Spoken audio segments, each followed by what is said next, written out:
threshold of spring, we begin to notice a quiet awakening within. The intentions that we set during the long days of winter have lain dormant. But now we see the first shoots of seed planting, pushing through, and the forest animals constructing new habitats. We realize that the dawn of something new is upon us.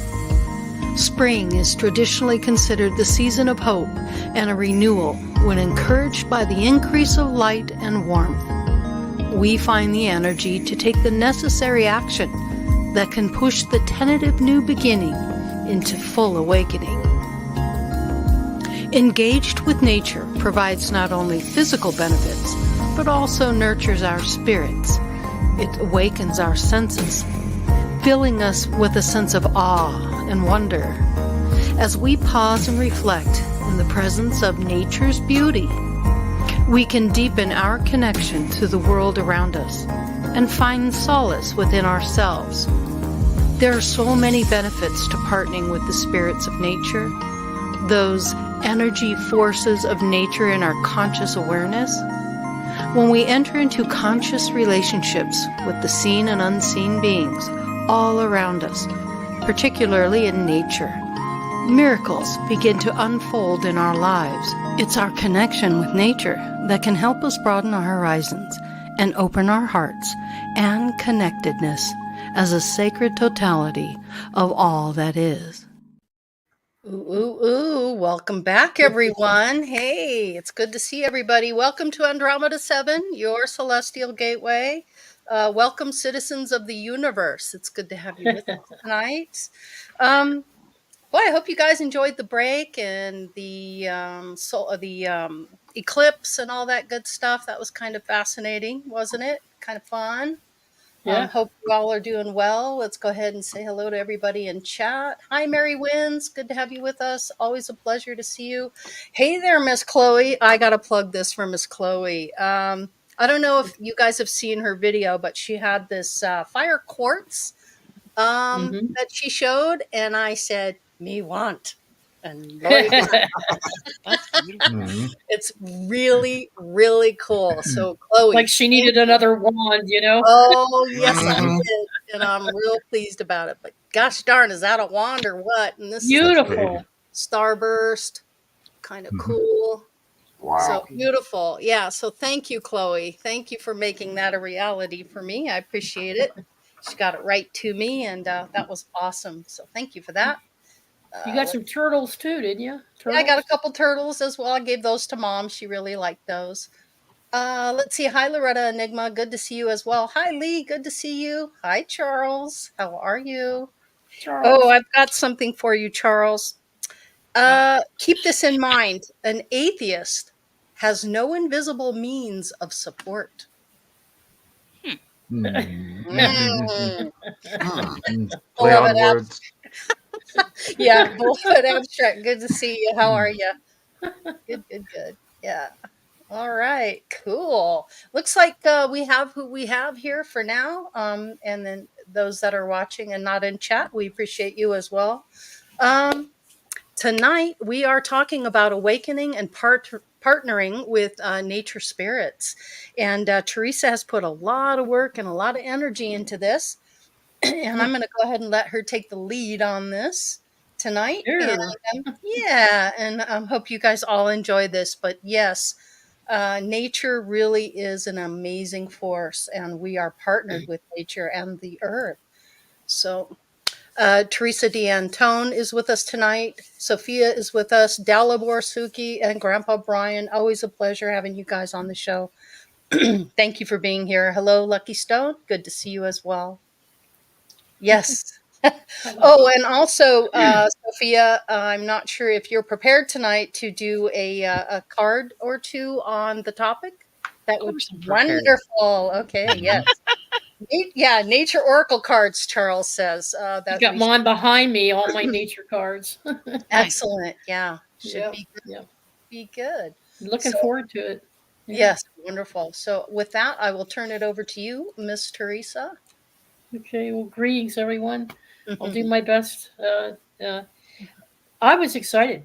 I've been excited for several weeks about this topic. We actually started talking about it almost a month ago, and Sophia and I kicked it around a little bit, and me and Lori, and so it's exciting. Mhm. um, I think the reason it's so exciting to me is I've always bonded with nature. I've always, even as a child, just wanted and preferred to be in nature. And we've done a few shows. They're in our YouTube description, Mhm. um, where we got together and talked about trees and the underground network, communication network the trees have, how they Mhm. nurture and take care of each other, how they help adopt each other's children, and they will actually move and reroot themselves too to get to richer soil. Some trees actually move subtly over time, and they share a lot of characteristics and traits with humans, not to mention 50% of our DNA. But they also um, are structured like humans with limbs, trunks, roots, Mhm. and they have a crown just like we do. So our fibers in our body function like a tree. And then we did one where we talked in that same video. I think we also talked about how plants will sing songs. They have frequencies, they have sound. We just don't hear them like we used to way back when. Mhm. But if you hook them up to electronic devices like sound boards, and I'm sure you've all heard the mushroom songs and the mushroom singing and different plants, and they're all very different and unique in their frequencies, but they communicate with one another as well. So there's a lot to be said in the animal kingdom as well. We share uh, an enormous amount of DNA with not only the chimpanzees, but gets this, a head of lettuce, a banana, ants, worms. So the DNA is repeated. It's the pattern of all of nature. So nature created us. And I do have memories. I don't know about the rest of you. It'll be interesting to hear your stories, but I do have some memories of pre incarnating as plants, as trees, as sea creatures, as land animals, long before I incarnated as a human. So I know that We sounds talked. fantastical, but I do We have did that. talk. We talked about this before, and when I Hmm. was first getting started with my guide, it was really interesting to know that we had been everything physically you could be. Yeah, As marine life, and then, well, even before that, bacteria, the air, the wind, the yeah, everything, absolutely I everything would before you say become human. starting with the photon. There you go. I mean, you could go yeah, yeah, just right to that. And yeah, then once you graduated through all of those yeah, living beings, then you become human, which you graduate to human. And that's yeah, where we're at now. And then we just kind of keep redoing this for a while, huh? Till we're done yeah. doing this. Well, early on too, and there's a lot of folks that will talk about this. Different channelers will talk about this, and it depends on who they are. Like Bashar is one of them, Hmm. and then you have downloads that Steiner got, Rudolf Hmm. Steiner. Hmm. You have Blavatsky. You have numerous people throughout the ages have had people that they've regressed or people that they've talked to, and there was a time in another dimension, perhaps, or another epoch, however you want to view this. Um, there was a time when human consciousness was so deeply tuned in because we were still very much hybrids of our own spiritual selves coming into, for the very first time, all these different forms in our early human forms. And so we could see things that people don't see today. We could see things and perceive things, these energies, these frequencies were projections of different aspects of our own character and our own selves so that we could learn how to exist in the material world. And we projected a lot of that out into from our consciousness into the matter and interacted with these different energy forms and gave them characteristics. And we perceived beings when we looked at a star or we looked at a planet.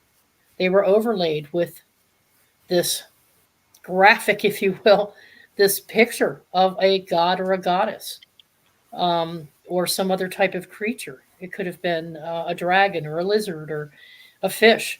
but they gave meaning to every one of these energies, and they were connecting with them and communicating with them on a regular basis. So they interacted with things very easy, very simply.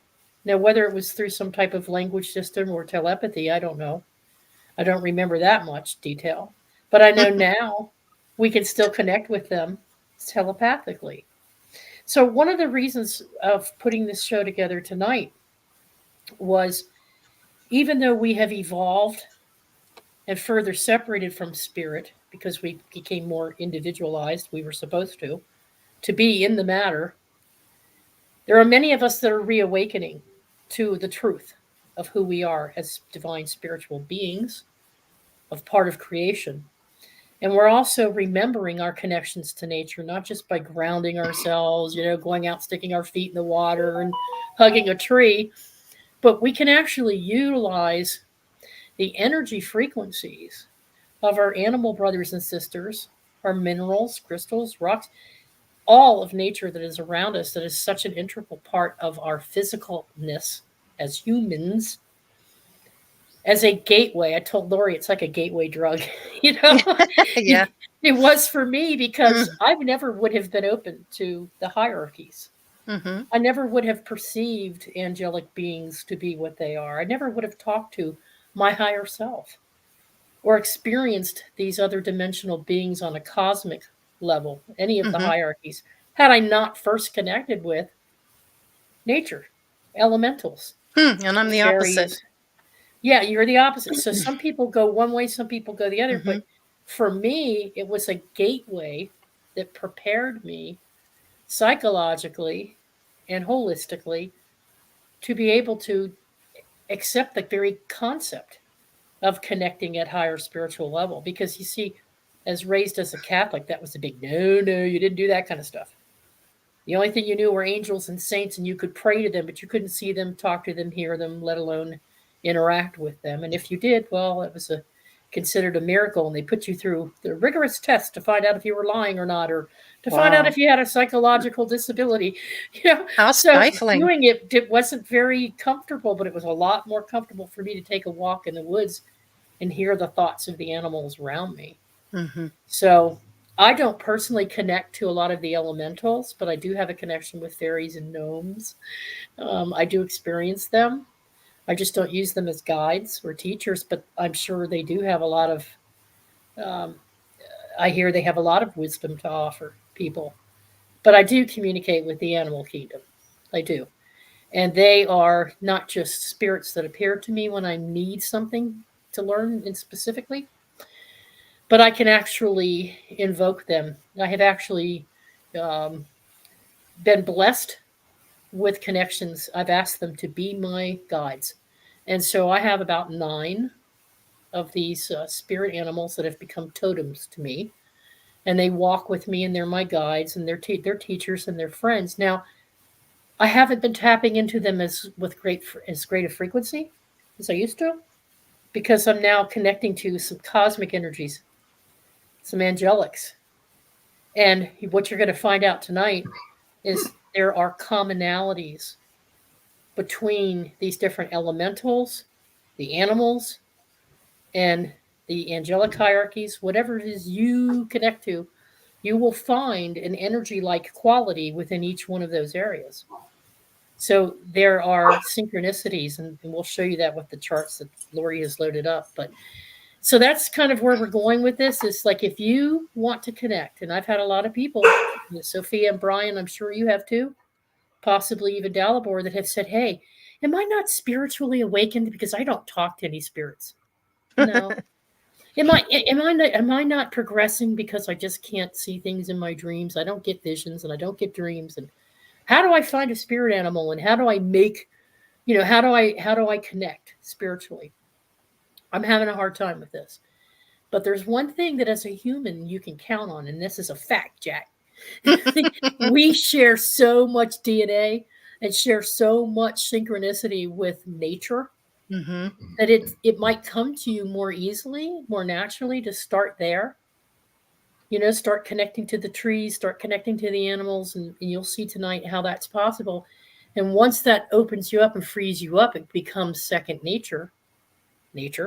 And then you can start opening up to other spirits. But do you have to open up to them? Do you have to connect the way some of us do to be spiritually awake? No. It's just nice to know you're not alone. Right. It's nice to know you've got somebody that can help you, counsel you, and guide you because they've lived many lifetimes. Mm-hmm. So that being said, that kicks it off for you. And I don't know if you wanted to start with, I wanted to start with we just discussed some plants and trees, and go see our other videos where we talked about that. But I thought we would start with the animal guides, just to get, but let's start with the elements of Earth itself. Humans are composed of all of these elements. But in alchemy, they have the 4 basic elements. So you want to go there first, Lori? And discuss Yeah, I the do. elements? I really do.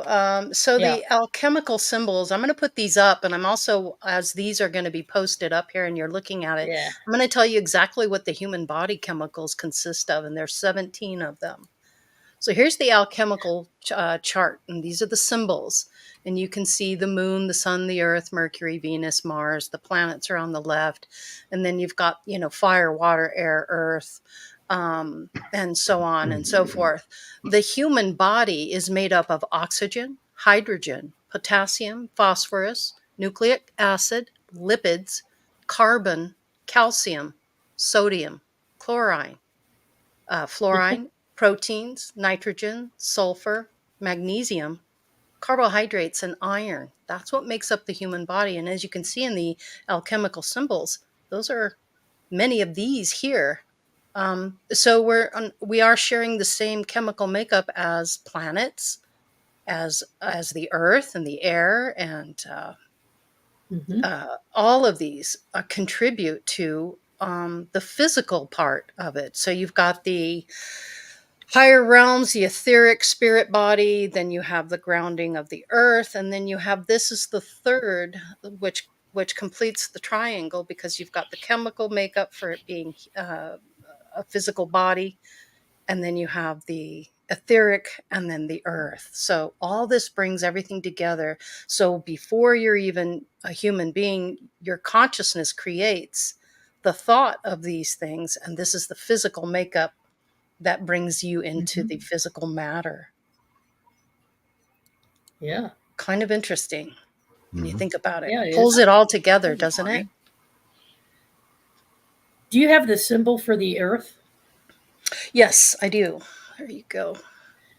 Now, in doing this research, folks, I was a little bit behind some of you with this stuff. I I tended to learn about these things individually, like birth signs, and I learned about certain activities that we can do to connect with Earth. But when you take a look at it, there's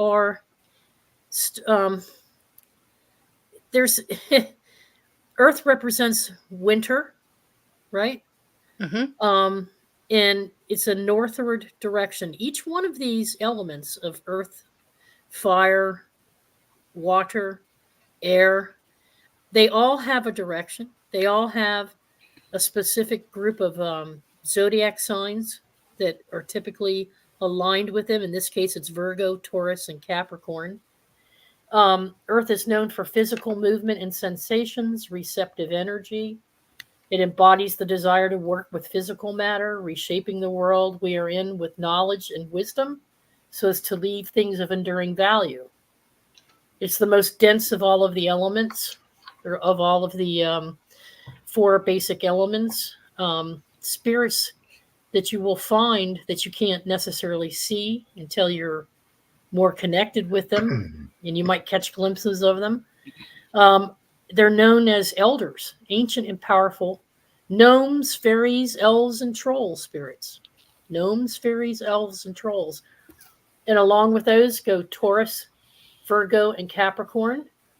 Numerology numbers 2, 5, and 8.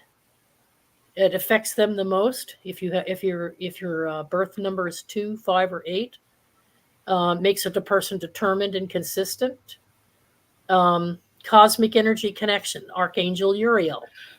So the Archangel Uriel represents the solid element of earth and nature. So you can connect with, say, the gnomes, the fairies, and the elves, and the archangels, and they all work together in unison to help you and guide you. So it depends on what you want to connect with. There's also Yeah, urus, right? when I saw that graphic, I was like, that describes me to a T, because I was born under an earth sign, Virgo, Uh-huh. Hmm. right? And Mm-hmm. all of those things are things that I definitely resonate with. Yeah. And if anybody wants a copy of any of this, just let me know. I'll send it to you or email it to you. But urus, am I saying that right? Is a represents strength of the great roaming oxen until captured and domesticated. That's a Nordic tradition. Urus. Uruz is the wild Urok. It was not domesticated. Fehu is connected to the Fehu. domesticated cattle. Uruz is very primal, and it was now extinct, but was used as a rite of passage for a warrior. That's where the horns came from. Is Right. the Urok. Yeah. So that's all tied into this earth. So you can, it doesn't matter what tradition you honor or what you feel more comfortable. You can either combine them all together and utilize them as your guides, or you have various different ways to come at this and connect with those spirits. The next one is air. It's typically gray and bluish color, but gray. And again, you've got your directions and your time of day. Here you have Libra, Gemini, and Aquarius, the water sign. Swords is a tarot energy. Mm-hmm. Breathing deeply, flying a kite, enjoying wind, flying a plane, going to high places. Those are all of your activities, socializing, communicating. This is how you can start connecting to the spirits of the air. They typically represent intelligence, speaking and healing, planning, openness, memory, teaching and learning. Crystals associated with air: amethyst, labradite, clear quartz, citrine, sodalite, tiger's eye, and more. There are plants and herbs associated with air that you can plant in your gardens: beans and lentils, eggplant, cauliflower, green tea, green apples, and so on. The list goes: spinach, broccoli, and so forth. Lavender. Oh, lavender, yeah, yeah. The spirit beings that are invisible that you can start to connect to and start to get a feel for are the sylphs or sylphids. They come in the form of butterflies and dragonflies, from what I understand. In numerology, your birth sign 3, 5, and 7, air, is very heavy in your element. Intellect, creativity, and communication. So you might find some synchronicity with contacting the elements of air. Excuse me, T. Sophia's got a quick question. Yep. When it comes to the color, at least that I work with and associate with air, it's yellow. That's really the first time I've seen silver come up. Silver is generally connected to moon energy. But yeah, it has yellow on there. White, silver, yellow. This has a gray, yeah, on the how they did it grays, on the grays, the silvers, and the light, like silvery blues. For me, that's connected to moon energy. But like what you were saying a little bit ago, it's a process. This is a lot of information to take in. And if it is helping you evolve and self-develop, right. Just use what you can and keep going. That's right. But yeah, I had to throw that out there. No, it makes sense. That's why I was just fascinated of the synchronicity between the different cultures and the different practices. Like Raphael, if I was going to connect, Archangel Raphael is affiliated with air, represents the element of air in nature, specializes in helping with the healing the body and the mind, breaking free from unhealthy burdens that are blocking your progress in life, inspiring you to lift your soul. That's the mind.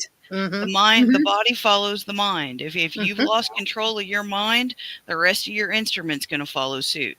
Mm-hmm. Yeah. Mhm. Yep. So you can connect with different elements of air, and you can connect with the angelic. He gives assistance in studying, working, music, mathematics, medicine, and helps realize that everything is interconnected and nothing remains separate. Now, see if I get this one right, Sophia. And Sus, Ansus, the rule of the Anzus. All Father, Ansus, the It rule of means the All Father God, Odin. breath. Well, Odin isn't spelled correctly. Well, you can spell Odin many a ways, but Odin or double N, but is Anzus, and that's the Anglo-Saxon and Proto-Germanic interpretation. But there's many ways to say Anzus, but that's one of them. Means breath. Ansus. Mm-hmm. Yes, breath, God's breath or spirit. That's air. Mm-hmm. The Holy Spirit in Christianity is related to air, and Odin the is Christos spirit. Yeah. Odin is the one that breathed spirit into the ashen elm and the Proto-Germanic interpretations of the creation story. So that's where a lot of that comes from as well, and why that rune is connected to Odin. Yeah. Fascinating. What Yes, were the definitely. planets associated with water, Lori? I forgot the planets that were associated with water. I think it's a west direction Yes. because she mentioned. Oh, here we go. Gemini, Mercury, Venus, and Uranus. Uranus are all connected to air. Ish. Well, That's where it gets to be gray area, because the yeah. planets they don't really have that kind of connection. If you want to connect a celestial body to water, I would say the moon would Mm-hmm. be one. Well, But it there would was a be, time when humans in their consciousness would look up and they would see Venus, and they would say that's a body. That's a body. Earth is a body, just as we are bodies. They have an energy and a consciousness and an awareness, and so they would see Venus and project the goddess Venus onto that planet. And so when they looked up into the sky, they saw the goddess. They Yeah, didn't just see a ball of mass. They yeah, associated an energy with it. So that's all this is saying, is that some planetary bodies are connected with Earth in a certain way. And so those bodies, those planetary bodies, have a lot of the same attributes of their gods and goddesses, which I can't name them all right now, but there's a lot of gods and goddesses and archangels associated with different planets that are connected to our four elements: earth, wind, air, or earth, fire, water, and air. yeah. But of all So the anyway, planets, I would associate the Earth most with water because it's the only planet that's covered with 75% water. yeah, if you're looking at it from a physical perspective, yes. Yeah. Hmm. I'm looking at this Yeah, from the four more of an giant etheric. planets, Jupiter, Saturn, Uranus, and Neptune, are thought to contain enormous quantities of the wet stuff. Their Yeah, moons have the ring and substantial water and ice as well. So it's part of there the you go. fabric of the universe. The Hmm. next one is hang on a second. The next one is water. Mhm.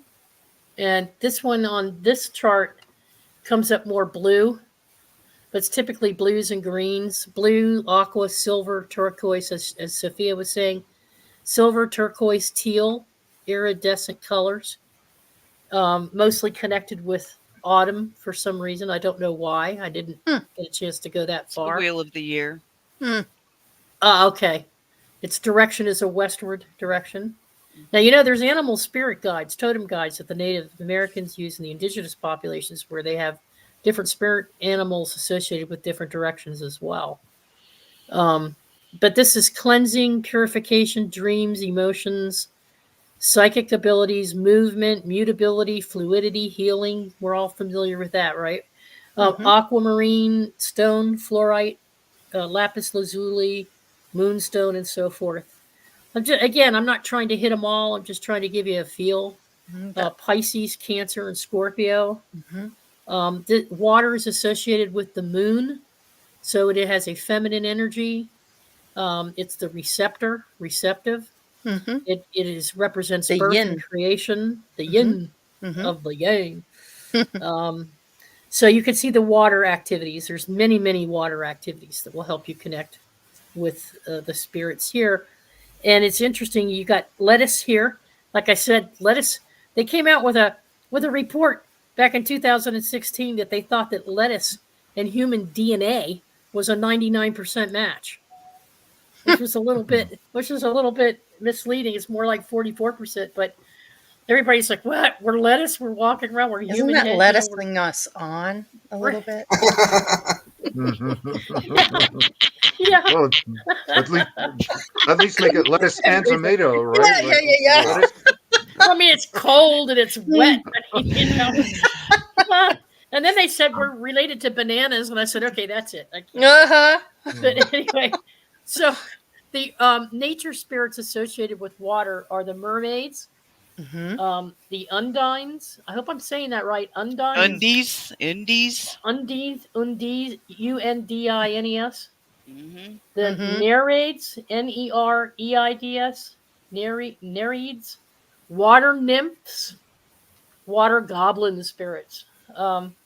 So those, I've never connected with any of those, but they are the feminine moon receptive energy. Your birth signs affiliated to those are Cancer, Pisces, Scorpio, right? Planets connections other than the moon are also Neptune and Pluto. The cosmic energy connection is Archangel Gabriel, which I connect to all the time. Specializes in helping with understanding messages from source.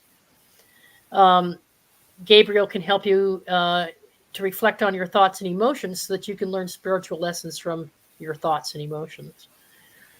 Anyway, you can look that up later. And I have Laguz, Laguz, Lagos. Laguz, Lagos emotional quality of the moon, right? means water, Feminine flow, intuition, and lake. harmony. Uh-huh. Waters, oceans, and lakes. Connected to, now, can you pronounce this? Nord, Njord, god of the Njord. sea. Njord. Mm-hmm. Njord, god of the Njord. sea. The other Nordic spirit associated with that would be the Norse god known for his role as king of the sea, Aegir. Aegir. Aegir Aegir. and his wife Aegir. Ran. That's the deep water gods. Mm-hmm. So they're like Neptune. Their Ish. energy would be like Neptune, right? Known for throwing frequent parties for the other gods where his guests were plied with copious amounts of strong beer. This is true. This is Lots of true. mead. That is Lokisana is in the Poetic Edda. That is where you find that story. The Lokisana is in the Hall of Aegir. Mhm. Yeah. Huh. That's where I came up with that little joke. I see what you did there. Clever girl. Maybe I'll tell it later. All right. So that gives you an idea of it. Isn't this fascinating? How, I knew once I started putting it all together and recognizing the patterns, I realized that there's just different ways of projecting of how our consciousness perceives things and how we vibrate and resonate with these things. Go ahead, Sophia. When I work with the elements, and far as like meditation, incorporating it into it's my daily life. Yeah. It's a form of self-care for many decades, but I start most of the time in the east with swords because swords is the fastest. Okay, then I move to the south, which is wands, which is fire. Then I move to the west, which is cups, which is water. Then I move to north, which is pentacles and earth energy. So having that established when you're talking about patterns, because there's a lot out there and Mm-hmm. different books approach it different ways, but I like start going east, south, west, north, because you go from the fastest and most quickest energy is always going to be air, always. And then working with fire, creation, destruction, courage, passion, and then yes, That's energy of the south. And you'll see when you're looking at these slides, if someone rewatches it, you have air, there's the spring. You have fire, there's summer. You have water, that's the fall. And you have Mm-hmm. earth, which is the winter. Right. So being aware of the polarities, because you have the upside triangle, which is projective energy, which is air and fire, and then you have the receptive energy, which is the inverted triangle, Water. which is Mm-hmm. water and earth. Yes, and it's very subtle. There are a lot of connections, but once I had the elements firmly established and under my metaphysical belt, if you will, that's when, for me, the synchronicities start to step forward. It's like, aha, aha, I see what you're doing there. Because when you work with the elements, at least for me, it's a communion, it's a relationship. Yes, it is. If you're going to be Yep. or have the desire to interact on a metaphysical plane, developing a healthy relationship, spending time, meditating in that direction. If I want to connect with thought and intention, I'm going to be looking to the east because that's where you Mm-hmm. find it. Uh-huh. So, and following suit and kind. But anyway, I just had to kind of Well, put no, that out there. what you just described is very similar to how I started out with the Cherokees who taught me the totem spirit animal directions. We started out with east, south, west, north, above, below, within, and side to side. So we have 9 of these animals, Right. energies. And they come to us and help choose us. And maybe we'll stay around long enough to be our guides and be part of our totem construct. And so I would go out into the woods and I would concentrate on the east. If that's the energy that I was trying to bring in through that animal, and I would connect with that animal spirit. What I didn't know were all these other connections at the time. Mm-hmm. That's very powerful. Once you understand all the different kind of connections, you can still choose to connect with whatever you want, Right. whatever helps you, whatever you vibe with. But if you can combine some of those energies too, I can talk to my angel now that represents that direction and that energy of what I'm trying to accomplish. Now, the fire angels are Nathaniel and Michael, Right. and they have the dragons and salamanders are the actual spiritual elementals that you can connect with. Nick isn't here tonight. I was kind of hoping he would be, because Nick connects with the dragon spirit guide energy. And they are creation, destruction, projective energy, dominance, but they're also, on the flip side of that, is passion, creativity, manifestation, and abundance. Nathaniel is the angel of manifestation. Okay. But they're all fire symbols representing courage, imagination. Anything can be done. They think the sky, there's no limits. Anything's possible. This is Our Lori. limits Lori's are a in our fire. minds. Our Mm-hmm. limits Mhm. are in our minds. Right. Mhm. Yep. Yep. Willpower to master all aspects of your own will and your willpower. Action. Courage and imagination. Fire is intense, expansive, and constantly seeking to overcome anything that limits its self-expression. That'd be her. Number 9 comes under the fire element. Okay, number 9. Mm-hmm. People with this number in their birth chart are influenced by fire element that makes them overwhelmingly enthusiastic as well as motivating. Thus, absence of a 9 in one's chart indicates the absence of fire. So you might want to use the fire energies to reconnect. Balance yourself. You can balance. Mhm. Yeah, exactly. Planets, Mars, Sun. So Aries, Mars, Leo, Sun, Sagittarius, Jupiter. Those are some of those connections there. And Michael and Nathaniel. Let's see. Getting down here to Fehu. Fehu. Very good. The word means there's your cattle that you were talking about, which represents wealth and material possessions. Yep. Mm-hmm. The rune stone of the passionate goddess Freya, known as the goddess of love, fertility, beauty, sex, war, death, gold, magic. She rides a chariot pulled by 2 cats, Given to her by Thor. That's it. given to her by Thor. Also rides a boar, a wild boar, where there's magic and wears a magic cloak. Suna is also a goddess of sun and daylight, affiliated with fire. Radiant beauty, symbol of warmth, light, and growth, and is celebrated for bringing light and life to the world. Right. So, what did the Norse gods Loki and Aegir say to the fire archangels Michael and Nathaniel? Oh, Loki. Break out the mead and party down, guys, because the fire dragons are carrying you boys off to party with Freya and Suna. Oh, boy. Those hotties are going to reignite your flames and raise your vibes. Or rip your head off and remind you your place. Yeah. Watch Fafo, yourself. people. Fafo. They Okay. will.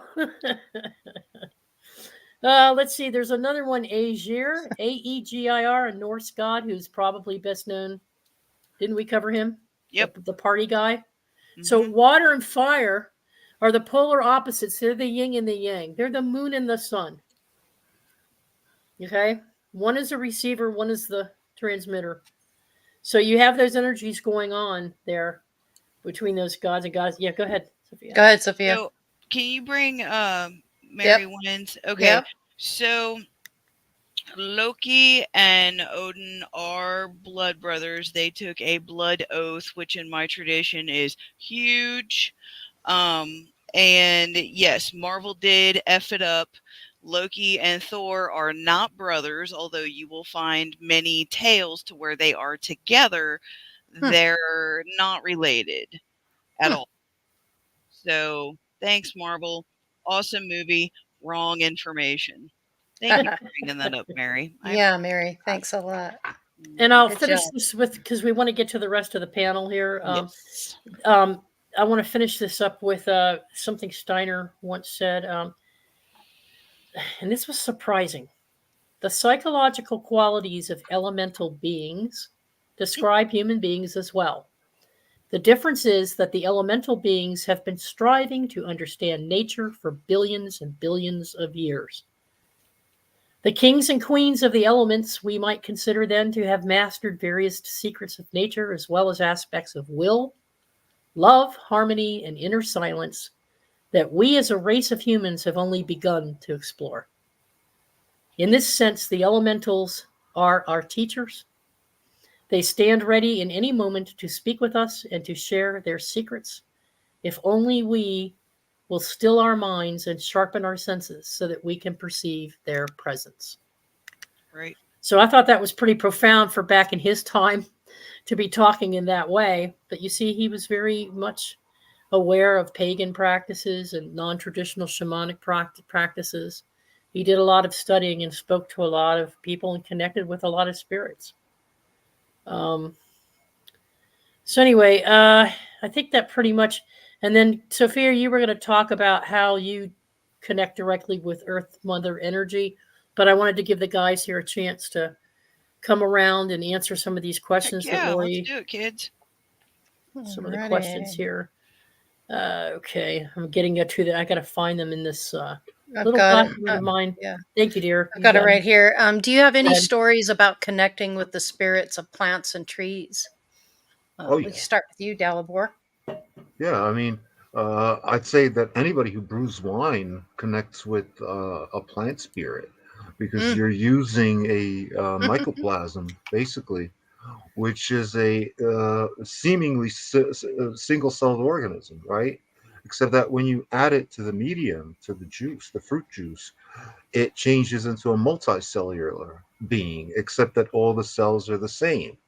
And technically speaking, you could argue the fact that bacteria, which is what this is, are immortal because they don't die and they don't reproduce like we do. In other words, they don't die. They just divide into two, and then each of those divides into two, and so on and so on. And when they're in a dormant state, they're just that. They're just dormant. So, society uses these types of elementals, for want of a better word, or plant beings for a variety of purposes, anywhere from making cheese to making wine to making beer to making bread, and a whole host of pharmaceuticals that are made using microorganisms, some of which may be genetically modified, some not. See, the difference between this type of elemental is the fact that every single one of the cells that make up the human body has the same senses and the same capabilities as the human body. Every single cell can see, Mm-hmm. hear, has anomalous cognition, can think, can reason, has memory, can locomote, can move around, and so on and so forth. Except that, in the case of like a single-celled organism like a yeast cell, it behaves totally differently in that, like I said, all the cells are the same, and those cells are, for all intents and purposes, immortal. Uh, Mm-hmm. you really cannot kill a yeast cell. You cannot kill off yeast cells as a species, because there's even if you kill that one batch, there's going to be at least one yeast cell left, and that's going to multiply into two, and that's going There's to more multiply into spores. four. Hmm. Always, Yeah. always. So it's in a sense more immortal than our physical bodies are. And since all plants, we know that all plants, and that's been proven by research at Duke University and at Princeton University, by various famous scientists like uh, Ingo Swann. Um, the names don't come to my mind right now, but it was covered very well in the movie and the book, The Secret Life of Plants, Hmm. Mm-hmm. where they proved beyond a shadow of a doubt that every single plant does experience anomalous cognition, things like telepathy, things like precognition, uh, the whole bit. They can react to like brain waves of humans. They can react to intention. Uh, and all of this is like proven beyond a shadow of a doubt in scientific papers, nonetheless. So, in other words, people interact with these elementals whether or not they realize that they are elementals. Yeah. Because if you were to consider it Yeah. a being, right? That a Yeah. being came and changed my water into wine or my grape juice into wine, in the Bible, one such being would be Jesus, right? Except that Yes. in real life, it's a different type of being. It's a being called a yeast cell, right? A mycoplasm. Mm-hmm. Fascinating. Yeah. So that's kind of my take on the plant aspect. Cool. Cool. How about you, Brian? Do you have any stories about connecting with the spirits of plants and trees? I do every weekend for the past 17 years. I've almost come down here to the cabin every single weekend, Yeah, I and could see why. I'm up in the woods every single Hmm. weekend. Hmm. Yep. Some of my best meditations have happened on the other side of the lake, where I'm sitting right by the woods. I have the water flowing out of the pond. You can hear the water flowing. You're connecting with everything. You're just relaxing, and if you allow it, they will talk to you. Yeah. Absolutely. Yeah, that's You been know, my experience too, real quick, and I'll share with what I yeah. have. Um, we have a tree in the backyard that's over 40 years. It's a pine tree. It's huge, massive, very strong, solid tree. And at the base of this tree is a big granite ball of rock. And I go out and I sit on that rock and I connect to that tree. And that's where I do my meditation. So I'm in the sun, I'm on the rock, so I'm super grounded. And then I just pull in that energy from the tree. And the one thing that the tree told me was, you're the first human that's ever connected with me. Hmm. And I thought that was fascinating. Hmm. Yeah. Hmm. But it is a very interesting sensation. It's a very strong, supportive, and loving energy. And I tell you, sometimes I don't even want to get up off of that rock because it just feels so good. And then I always, at the end of the meditation, I like to turn around and just give the tree a big hug and show it, some human love there.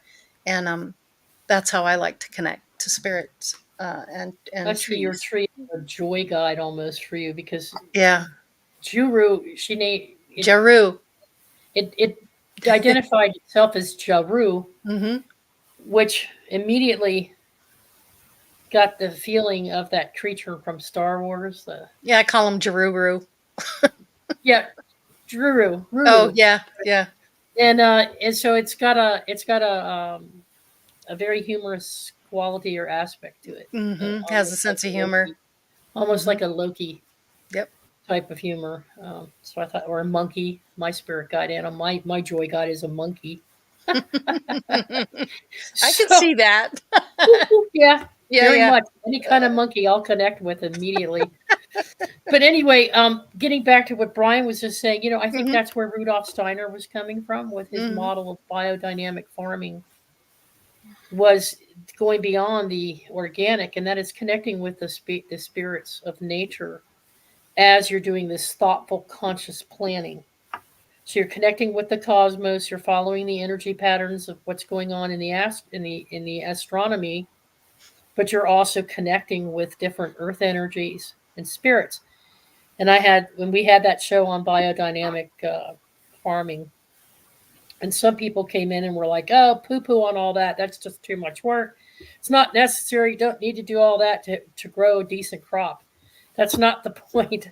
The point of biodynamic farming was to create a community that was consciously aware of its connections as a community to what the style of life and quality of life in terms of morals, values, um, and kindness, generosity of spirit, all of the things and everything that they do is through a ritual where you have these patterns, as Sophia was just describing, as the indigenous people have with their totem practices.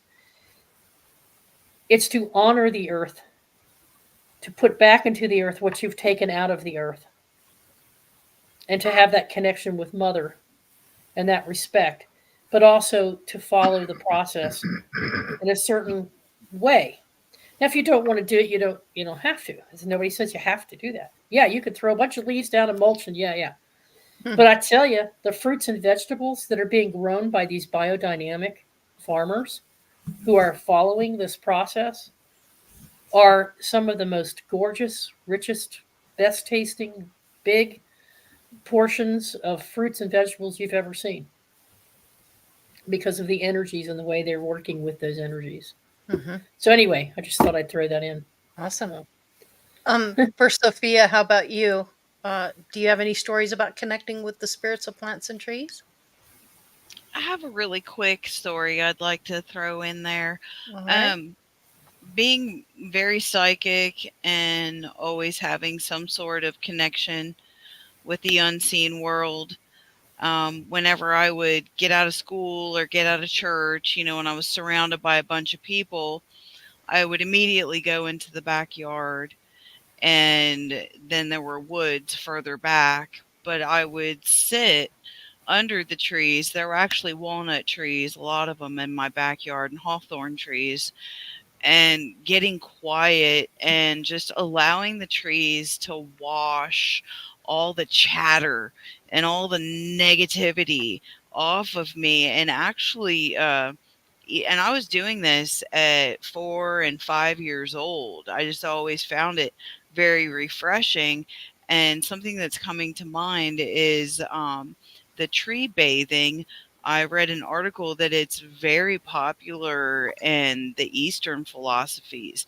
Like doctors in the East will prescribe people to go walk in the forest to help clear their mind and to release, negativity and to rebalance themselves. And here I am at 4 and 5 years old doing it because it was necessary for me to function and stay healthy because I'm very sensitive, and I could see, it was just very comforting and very refreshing. And I remember when I was probably 5, the first time that I was able to still my mind.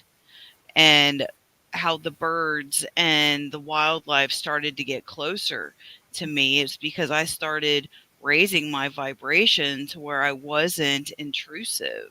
So Mm-hmm. that's my real quick story with connecting with spirit, with plants and trees, and that I realized at a very early age that they are my allies, and if they are my allies, then I should treat them as such. Mm. Yeah. Respect. Mhm. Yeah.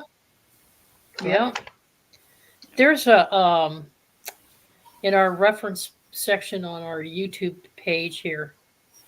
There's a video we did, another video we did with Julianne Payne leading us in a visualization technique for actually doing what beloved Astrak was just saying, is talking to the tree. It's actually, you're using visualization in such a way and language in such a way that it helps you to connect on a much deeper level with the tree spirit and the tree than just simply hugging it, which is a good way to connect as well. But it allows you to feel the energy of the tree within your own body. So as you're going through this visualization, it's almost like a guided meditation, but it stops just short of a meditation. We had people experimenting with it. We did 2 rounds of it, and one we did on the show live. And we were visualizing planting our toes into the ground and growing out our roots, reaching and growing Mhm. out our tree limbs, touching each other as part of a tree family. It just went on for, go check that show out, because if you really want to learn a really useful technique for connecting with the tree energy in a much deeper level, listen to that video and listen to Jules's visualizations, because they were fantastic. Fantastic. Mhm. Go ahead, Lori. Sorry. Mhm. So the next question, do you talk to the animals or connect on a regular basis with animal spirit guides? And if so, what do they teach you? I know Dalibor connects with rabbits Oh, Rabbits. and yeah, definitely. other, Yeah. yeah. Yeah. I mean, my parents have they live in the woods. They have a house on the edge of a small village here in Germany. And so when I go outside to smoke or whatever, I'm constantly observing. There's like salamanders, there's deer, there's porcupines, of Mhm. course. Mhm. And like as you said, I've always lived with a rabbit for Mhm. most of my life. I've had a couple of different rabbits or guinea pigs, I had and a guinea pig. yeah, they're incredibly cute. Mhm. They communicate in a kind of a childlike way. Uh, they don't communicate on the same level as an adult human. The way I've done it with my rabbits has always been in the form of a dream. And as a matter of fact, Mhm. in the last rabbit I had, when I first got him, I named him Paws, right? Kind of a standard name, right? Mhm. And I had a dream about him. I had a dream that I left him outside in the hallway where he didn't have any access to his food or his water. Mm. And I came up to him and he started speaking to me in this like small childlike voice. And he said, "Hello, Dalibor. Hello, Dalibor. My name is not Paws. My name is Cookie Shack. Oh yeah, My that's name right. is Cookie Cookie Shack. shell. I love Cookie that. Shack." And he Mhm. kept repeating it, Cookie Shack, Cookie Shack, and I'm your Cookie friend, Shack. Cookie Shack. Huh. And Wait, is that a meaning in your language, Cookie Shack? it means small peking one. That's what it means. And that's exactly what a rabbit is. And Yeah, a small peking creature. mhm. Wow. So it woke me up out of the dream. I woke up in a cold sweat and I was like, "Oh my God, did I really lock him out in the hallway? I got to go make sure." So I went downstairs. The hallway was open, everything was open, and there he was sitting in the middle of the biggest couch I had. He was sitting there stiff as a statue, completely tensed up. Hmm. So I just came over to him and, I petted him on his back and I said, "Did you just have the same dream I had, Cookie Shack?" And the Mhm. minute I said Cookie Shack, he just relaxed. He relaxed and he Wow. was like Wow. completely normal. I've never experienced anything like that. And That's a trip. yes, I had, since then, I've had a couple of other dreams involving him where he speaks to me in the same exact childlike voice as that original time when I made that first connection. And I guess it's too much to get into on a show like this because it's kind of long and involved. But there's definitely a relationship, and I'm definitely a character in the story of his life, just as he Mm. is a character in the story of my life. Mm-hmm. And That's beautiful. he's helped me in my personal Yeah. development, and I've helped him in his personal development. He told me, after he died, that he loved me, Oh. and yeah, yeah, and he even sent me like a consolation present because I had found this leather jacket, and I was thinking of him when I found it for some Mm-hmm. reason, and so I got it home. It was perfect for me, my size and everything. Nice leather jacket, brand new. And inside one of the pockets, there was a 50 euro banknote. And the other one, there was a train ticket for that was dated for the date that he died, which was 23/10/2010. Oh, Wow. He gave you a wow. And gift. it was for one adult and one child. Wow. Wow. Yes. Wow. It's a special blessing to be accepted by a rabbit like that Yeah. Mm-hmm. Yeah. because Yeah. rabbits, there's a reason why they represent fear. There's a Well, reason why they represent it's a intimidation. forest creature. Mm-hmm. Hmm. They're Yeah. a timid creature because they're a prey animal. Yeah. Every predator out there wants to get their hands on a rabbit, But right? it bonded with you, and it made a Yeah. telepathic Hmm. connection because it felt comfortable in your presence. Yes. Yeah. And a lot of animals Even on a do. subconscious level as well. So Hmm. that's amazing. Hmm. Yeah. A lot of people who have animals tell me that they've never seen anything like it. Mm. Like for example, my next door neighbor, he had two huskies, right? And anytime I would come over, they would fall asleep at my feet, and he's like, I've never seen them do that with anybody else, never. Mm-hmm. Yeah, and I don't Cool. know how I do it. I don't know. I just love animals. Mm-hmm. Um, it's just that my preference is for the rabbit because Mm-hmm. I've always loved the forests, and the rabbit would be a quintessential forest creature. Mm-hmm. Sounds like your totem animal as well, wouldn't you say, Yeah, Teresa? I think I so. would Yeah. say if whenever you want to call on the spirit of rabbit to help remind you that you don't need to have fear, Hmm. that you Yeah. don't need to be, it's actually the opposite. It gives you the ability to overcome fear and to overcome intimidation, but it has a Sure. gentleness about it and Sure. an inner Because child type quality. Have you ever heard those things scream? They sound just like an infant scream. Here they comes Mm-hmm. do. They Yes, they do. Yeah. do. Yes. Hmm. But Mm-hmm. yeah, I see rabbit as a very positive totem. Yeah, Hmm. especially if it's going to be the connection you had was long term. Hmm. Mm-hmm. Yeah. Yeah. Yeah. Do you like the And photograph I sent you of this rabbit sitting on this guy's chest? The oh rabbit yeah. was as big as the whole man's torso. Yes. What Yes. the hell kind Yeah. of rabbit is that big? That's a Flemish giant. That's Mm. a Wow. That's a Flemish giant. I had a dwarf rabbit. That was Cookie Shek was a dwarf rabbit. Hmm. Uh-huh. But That's a the cute thing name. about rabbits is they symbolize prosperity, Yep. and one of the reasons is that Yeah. they can basically eat anything that's green, whether it's grass, whether it's moss, whether it's ferns, whether Yeah. it's and they have an instinct that tells them not to eat plants that are poisonous. They Mm. know that without anybody having ever taught them. Yeah. So, Aren't you Year of the Rabbit there, Delabor, as well? no, you're the monkey. Uh, oh, you're the monkey. Monkey. Yeah, you're the monkey. Yeah. Yeah. Wow. Yeah. Hmm. That's great. Oh. That's great. How about you, Grandpa Brian? Do you talk to the animals or connect on a regular basis with animal spirit guides? Yes, I do. One of my animal spirit guides is the fox, which Mm. is observing, and I observe a lot. Uh, I've been fortunate. I've had a lot of pets. It's weird. Animals come up to me. I've had rabbits, squirrels, raccoons all come up to me. Down here at the cabin, there was a baby turkey out by the campfire.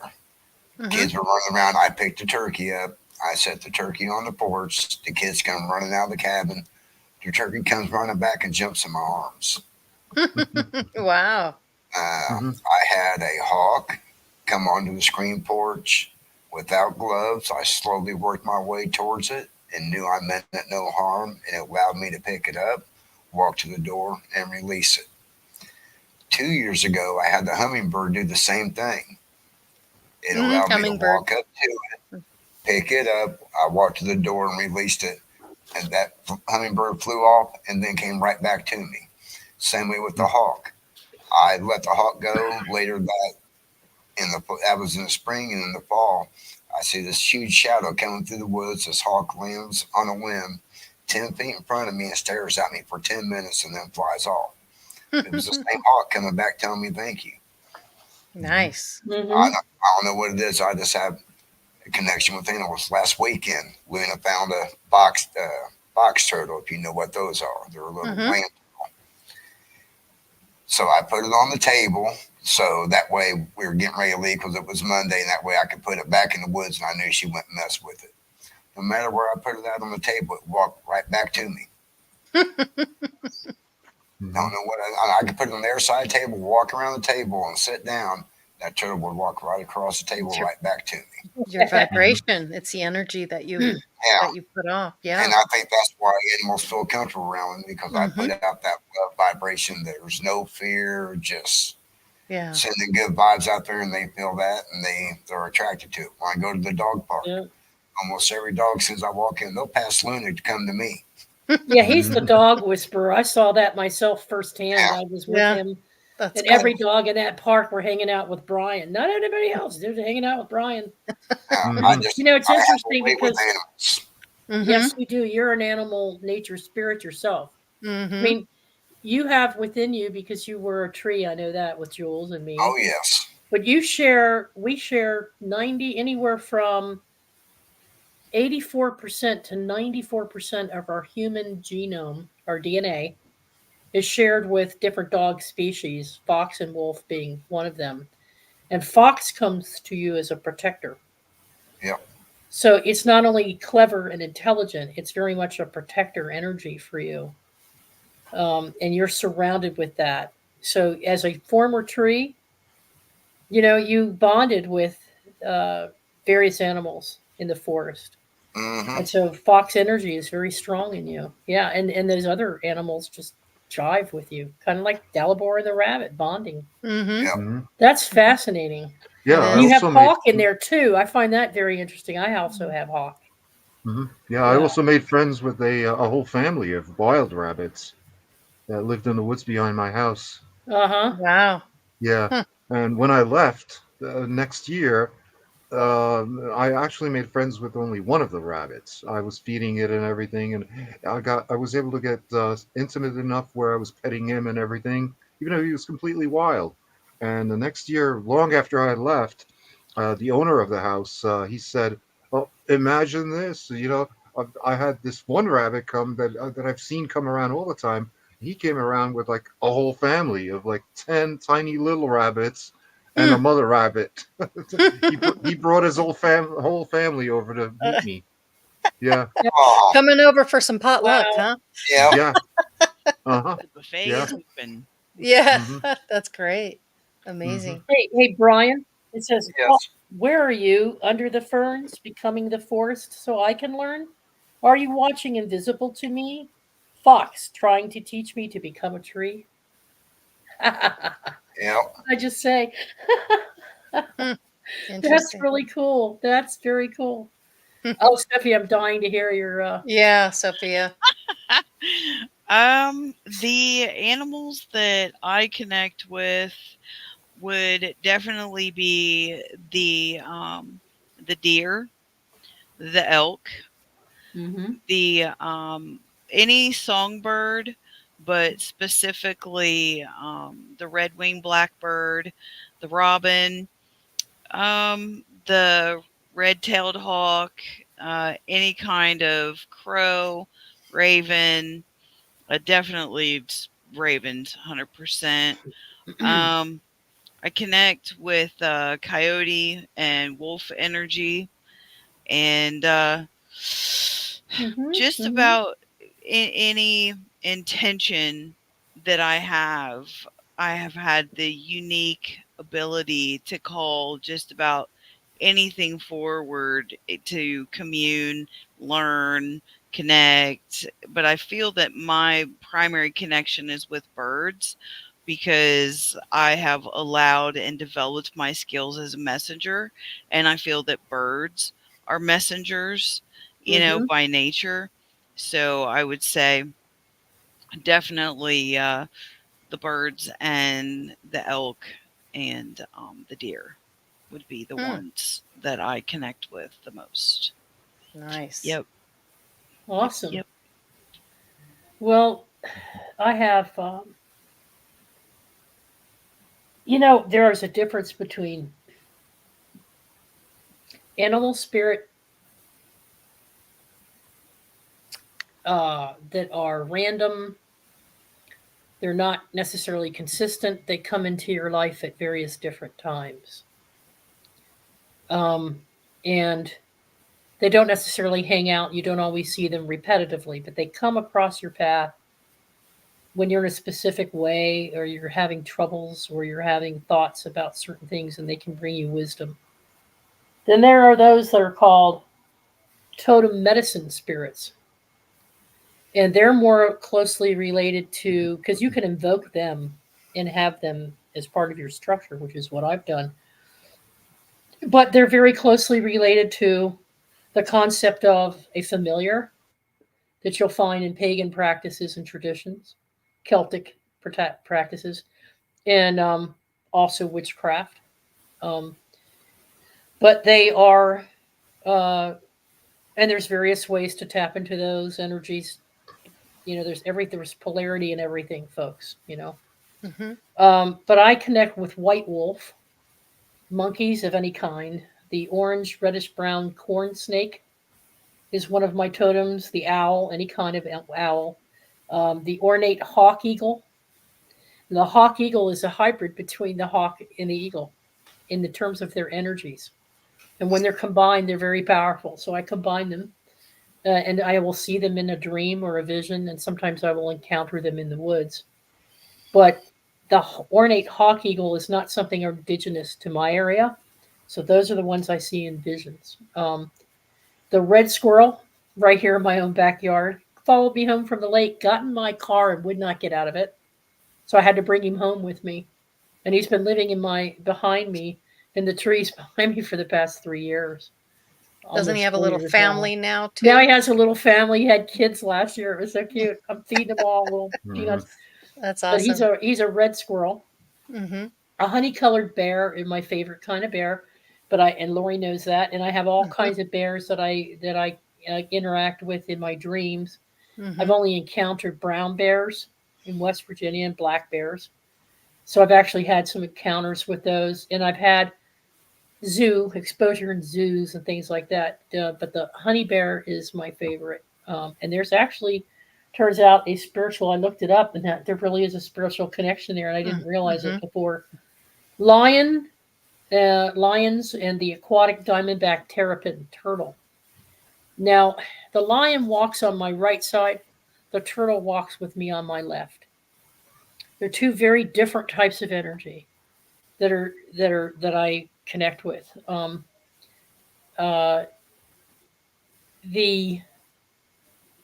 Each and every one of us actually has, within our spiritual makeup, the ability to connect with up to 9 of these at one time in a totem. Like, you can follow the indigenous people's practices. You can look them up.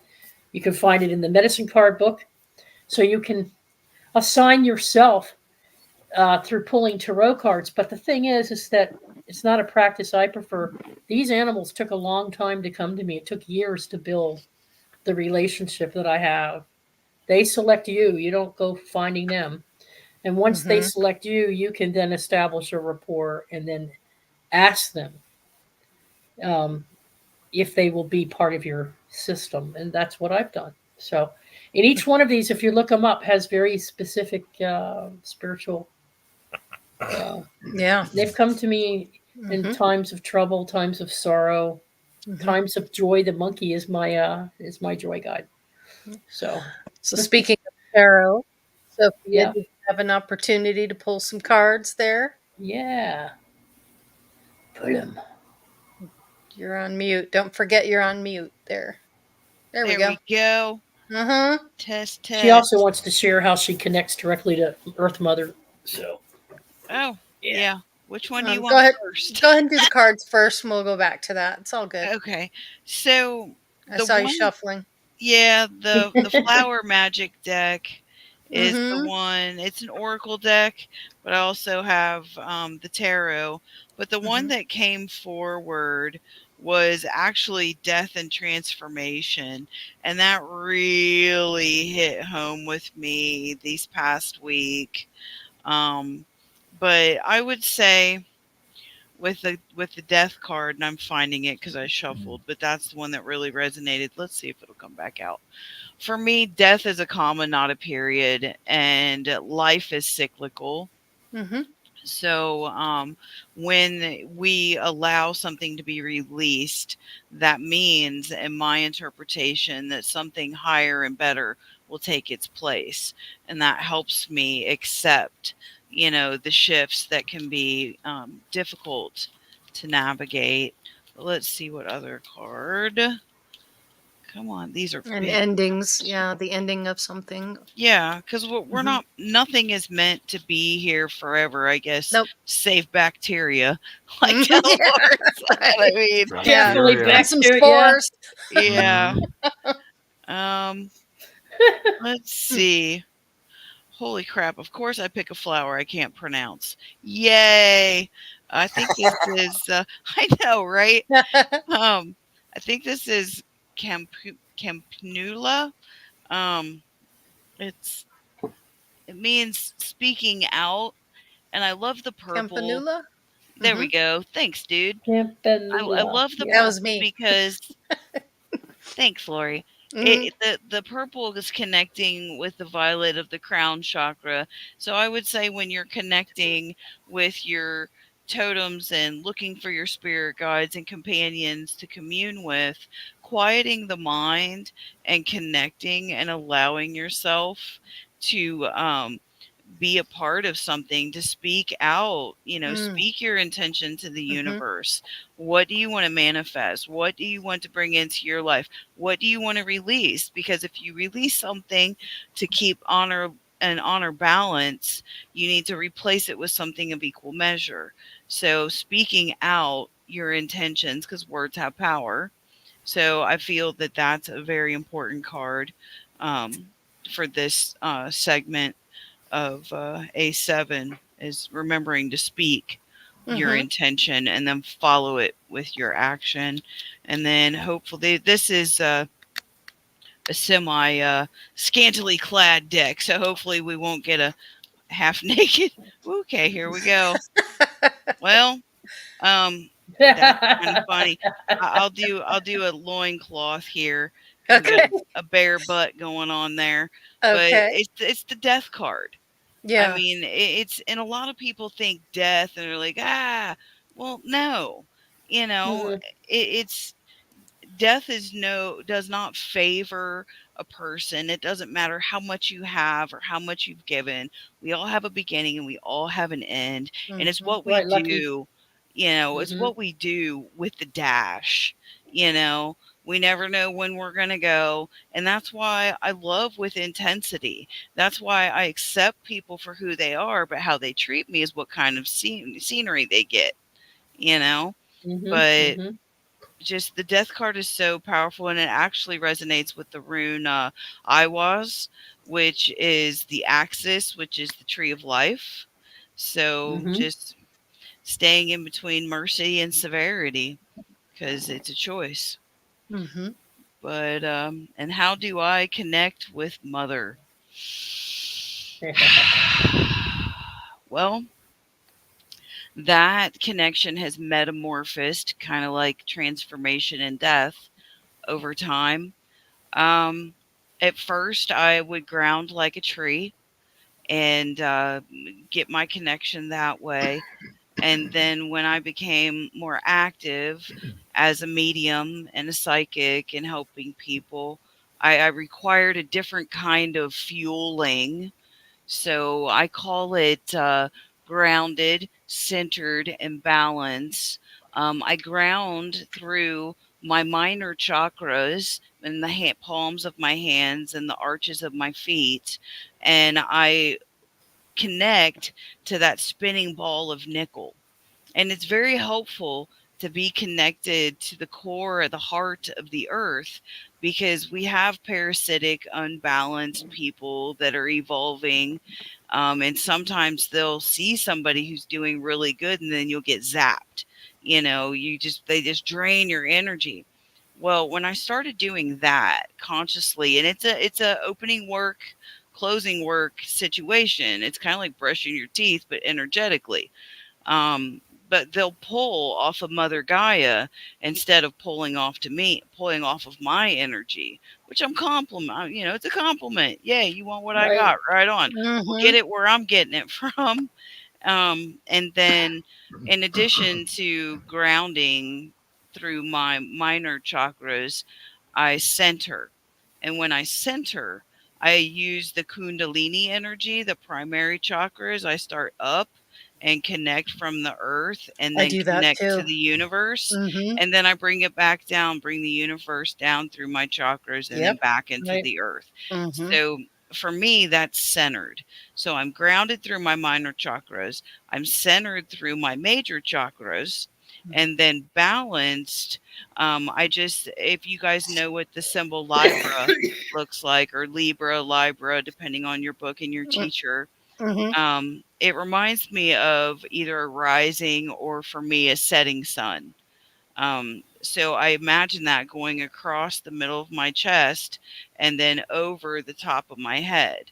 And Mm-hmm. then there's shielding and other things, but that's how I connect to Mother Gaia. As far as energetically, how I honor Mother Gaia is by being mindful of what I'm buying.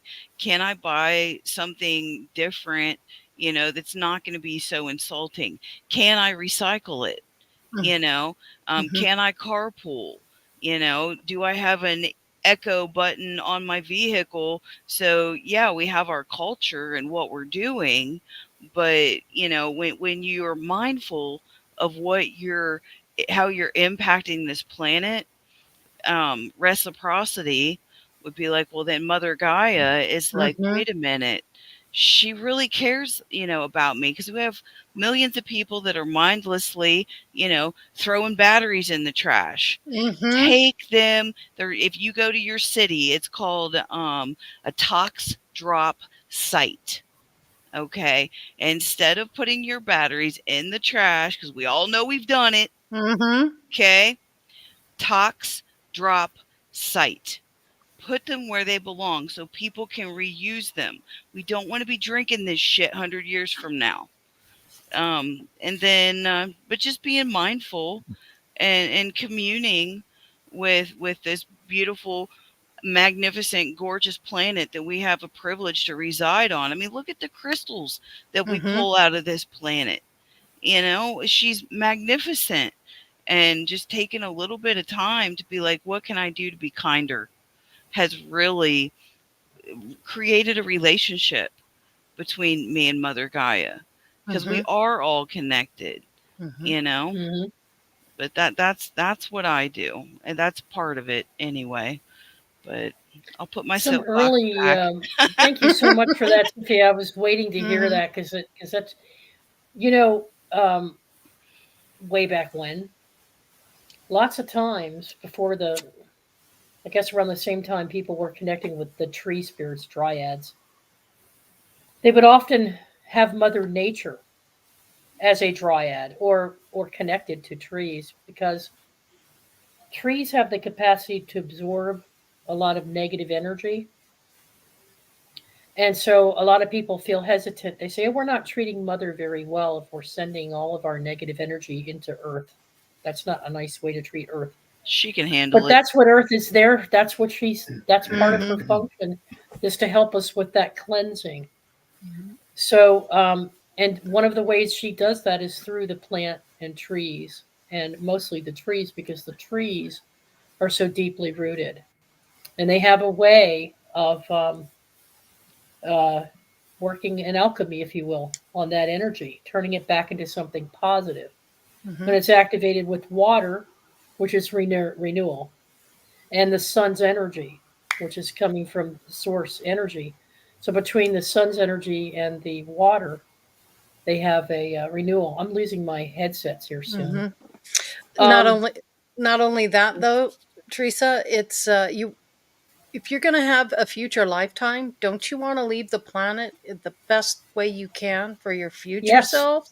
yes, absolutely. So poisoning her or taking, these fluids and all the things and resources out of the earth doesn't really help us Mhm. in the future. So we've got to find that way to make That that a was better. kind of what I was getting at. Lucky's like, if I'm here Hmm. 100, Yeah. or no, Hmm. Grumpy said that. And it's like, Yeah. yeah, because I believe in reincarnation. So, I mean, it's kind of a pay it forward Hmm. Yeah. Hmm. Yeah. situation. But something to be consciously aware of, I think. Right. Hmm. Absolutely. Every little bit helps. Mm, Every little bit helps. You know, sure does. the earth provides each and every one of us with just about every resource we need. Just as your human mother used to provide you with breakfast and nutrients and can you still hear me? Yes. Yep. Okay. Um, so the earth. Let me see if I can still hear you. Say something to me. Okay. Can you hear us? No. You can't hear us. Oh, bummer. We're It's okay. Well, listening. anyway, I'll We're let coming to the end Lori of the wrap show things up here. with Yeah. everybody. I Yeah. just wanted to say that Go ahead and Earth make your comment. Mother um, is a fuel. Yeah, it's a life-giving source to us, and she nurtures us, and um, that's why she's often seen as a goddess or experienced as a goddess um, in pagan traditions. And people think she was the creator of this planet that we're on, that she's the Sophia, or that and she's been given so many different names in so many different traditions. Who's to say what's what? It all depends on what you sync with. But I see her as the counterpart of the creative energy that happened between the sun and the moon. And the offspring was this planet so that we could come into it and materialize and experience that structure. So, from my perspective, Earth was created through that sun and moon merging, and we are the humans are part of the occupants of that, as well as every other nature animal. So, just keep that in mind because it's a way of understanding and respecting who we are in terms of how we fit within nature itself. We Hmm. are brothers and sisters of all the plants and the animals and all the creatures, Yeah. and they're here to help guide us. And we have had a manifestate. We've had incarnations as those before, so they're part of the Akashic record, Hmm. just every bit as much as an advanced master or an angelic. Hmm. So they're Yeah. all the same energies. And one last thought, and I had this conversation with Lori: as above, so below. So our consciousness projects. We were projecting out all the time so that we could make these connections to experience different aspects of ourselves, to get to know ourselves within the matter. But likewise, in the cosmic, the higher versions of ourselves and those energies are in the astral, and they're projecting into this earth matter that energy as well. So the two are coming together and meshing. And so everything that we are and experience is a meshed experience. What you pick and choose to vibrate with is entirely up to you. Nobody tells you what to do. It's where your heart leads you. Not so much the mind, but your heart. And that's how you make these connections, is through the heart. So anyway, I've said enough and I'll just let Lori wrap it up. Sorry, Lori. It's all good. I did want to give the group an opportunity to just have some final thoughts, and I thought, Delabor, we'll start with you. Final Well, I thoughts? would address that last question, like, how do I connect with Mother Earth? Hmm. Well, by being as down to earth as possible. I By like keeping that. my feet planted firmly on the ground, by keeping my nose to the grindstone, so to speak, In other words, I'm not building castles in the air, Mm-hmm. but pretty much a hardcore realist in many ways. I spend my whole day barefoot, despite the Oh. fact that it's not like I go out or anything like that. But Mm-hmm. just the fact that I'm barefoot all day, You're um, connected. I'm connected. Mm-hmm. Yeah. Yeah. And anytime you take a shower, you're actually making a deeper connection with the earth because you're covering your entire body with water, and that Mm-hmm. water comes from the earth. Therefore, Mm-hmm. you're grounding yourself. And I'm Mm-hmm. also doing that with my plants. And I discovered this, I read about it, that if you can't connect your plants with the earth directly, what you can do is you can plant like a copper rod, like a quarter-inch thick copper rod, into the soil next to the roots, and that'll pretty much do the same thing, and it works. It Mm-hmm. works remarkably well for my house plants that I have here, and I have one lemon tree, about 6 aloe plants, um, and a whole host of decorative plants and so forth. So yeah, that's my way of connecting with the earth. Nice. I like it. How about you, Grandpa Brian? How do you make your connection to the earth? And how does exchanging energy with her help you? And final thoughts on top of that. It just depends on what my intent is. Mm-hmm. I always take my shoes off or sit on the ground. That is the best way to ground yourself and get to connected with Mother Earth. Uh, some rituals, like my full moon rituals, I'll actually get into the lake, cleanse myself. I have a campfire going there. I have 4 candles set up where I sit down on the ground. I'm taking deep breaths, so I'm actually taking in all the elements. I have the fire behind me. I've been in the water. I'm connected to earth. And you wouldn't believe how open you become when you can make a connection like that. Mm-hmm. Mm-hmm. It's I amazing. Yeah, it is. I kind of do the same thing in that I love to spend about 20, 25 minutes in the morning sitting in the sun and just connecting with the sun. And just like Dalibor said, with the shower and the water, cleaning Hmm. and cleansing your aura. I also like to program my cup with things. I'm the light, I am the love, I am the truth, I am. So I like to Hmm. program my water, things like that. So yeah, it is amazing how you can just connect to it instantly by just being in the presence of that energy and just really feeling it and absorbing it. Yep. Yeah. Beautiful. Beautiful process. Mm-hmm. Yeah. So, hey, Uh, Lauren, yeah. can you tell folks a little bit about that video you sent me about the ants and how they Oh, built an underground? yeah. I forget where this was at. I came across the video, and what they had done, there was a huge structure, in-ground structure of an ant hill, and it was massive. And what they did is they actually pumped it with tens of thousands of gallons of concrete and completely filled it. And then after they filled it and it hardened, they dug the dirt around it to get an idea of the structure that they made. And architecturally speaking, was every bit as complicated as a human architect would be, creating something that nature had already done, um, Yeah. in just its knowing and just being who it was.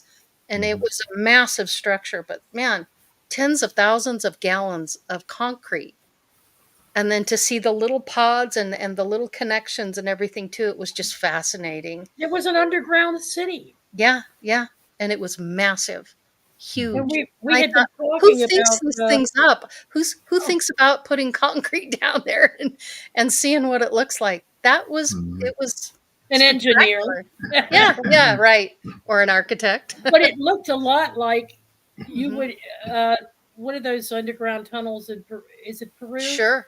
where they lived, where Yeah. humans lived in these tunnel Mm, systems, and they mhm. had chambers. Some Yep, chambers were yep. chapels, and They had, intricate systems for yeah, allowing the oxygen to come in, all kinds of stuff. It was really something. If you ever get a chance to yeah, just look it up, concrete ant, it'll all pop up for you. But yeah, fascinating stuff. Hmm. yeah. Um, Anyway, Sophia, final thoughts for you, my dear? Final thoughts. Mm-hmm. I would say the more people that are mindful about their impact on the world around them, that Mm-hmm. Mother will be more mindful of you. Mm-hmm. Putting yourself in a position to be receptive, like GB was saying and Delabore is saying, you guys are saying, Mm-hmm. go outside. Mm-hmm. Do it safely, take all the precautions, but just take your shoes off in a safe place, protect yourself because we're in tick season, Mm-hmm. right? Do it safely, and meditate. We're all connected, so whatever frequency and intensity we're vibrating at, it's like shouting into a cave. You're going to get an echo. What you send out is what you're going to get back. If you want connection, make the intention to connect. Mm-hmm. And it's like building over time. Don't expect one yell, to get a flood of information, but purposing Work to it like a be. muscle. Mm-hmm. Yes, yeah, exactly. Mm-hmm. And yeah. it'll happen. And I mean, if you guys want to shoot me an email and chitty chat about it, I'm cool. birdinthewilderness@yahoo.com. It's been up Awesome. there plenty of times. It's on my business cards. And Let's it's chat. in the Want description to as connect. well. Yeah, Yeah. it's in the description. Yeah. There's another video I think in the description too that you can check into. It was a fairy garden party that was going on in Australia that we all tapped into. We had a live feed into Jules and Mandy Moo. That was a They lot of were fun. that was a lot of fun, and we Mm-hmm. were wearing fairy costumes, but we were showing the cultural differences and understandings of those elementals and how to connect with them, Mm-hmm. and taking pictures of them and different types of moths that look like fairies, that look like little humans, and types of plants that look like fairies and humans. You could plant those things in your gardens to give you a feel of connection with that element. There's all sorts of things, and if any of you wants a copy of those 4 um, elements that we showed you, Mm-hmm. with all the interrelations, just let me know, and I'll send you an email with those that you can have them, Mm-hmm. and then you can have fun looking up like I did all the Yeah. different traditions and what I was doing my best to match them up to those charts. But you might find others that I never found. Mm-hmm. But it's quite astonishing and a real eye opener. Yeah. I was just flabbergasted. I did not know. I never realized those Mm-hmm. interconnections. Yeah. Yeah. It was interesting information tonight. You pulled it all together. Really Yeah. good. It's really important to remember too that, we are all connected, but not just, humans are all connected, but the planets, the plants, everything in the universe. We seriously are all citizens of the universe. So Yeah. when you look at things that way, we are one, we are many. I think that's really important to remember. And Robert Bauer had a show last night, as you know, 9 o'clock last night. So go take a look at the Nexus Nextcast. It's just a podcast. He was interviewing Tom Blue Wolf, and this man. They were talking about nature as well, and one of the things that they were saying is our capacity, the way we use language and the way we describe things, really impacts how we treat one another and how nature, how we're going against, we're basically going against the nature of things when we phrase things in certain ways and they're not helpful, they're not gratitude, they're not appreciative, they're not loving, caring, and to come from that heart space. Nature, I believe, is what fuels that heart. Because as we were created through nature, that's where people say, "Oh no, our heart is from the sun." Well, yeah, it is. That's the polar opposite of it. But if you could take the sun energy that's coming in with the Earth's energy and find that toroidal that toroidal field of connectedness and start talking about things and about Earth in positive ways, not all the nasty things that are going on, but all the beauty that we just set aside and take for granted. and incorporate that into our language, we become yet another branch of the tree of nature itself, and we bring that back to the table. So part of your grounding exercises can be learning how to use language in a different way when we're talking to people. I'm trying it here within my own family. You know, the way in which we treat others, the way Mother treats us. So, you know, we can be the frequency we want to receive, they say. Be the frequency of nature and feel that in your heart. And that would be what I would share with you, because it's working for me, and I hope it works for you too. Ditto. You got it. All right, everybody. Well, thank you all for joining us tonight. Thanks, panel. Appreciate you all for being here. I hope everybody has a wonderful weekend. Thank you to everybody in chat, those who will see it in the future, those who are in the background just quietly watching. Thank you so much for your support and love. We really appreciate it. And this is why we do what we do. Yeah. We're not here to make money. It's not about money. It's about sharing what we've learned and what we know, and passing on the wisdom and the knowledge. So on that note, we'll say goodnight to everyone. And thanks again for everyone being here. And we look forward to seeing you next week. Later. Peace and love, everybody. Bye. Peace and love. Take care.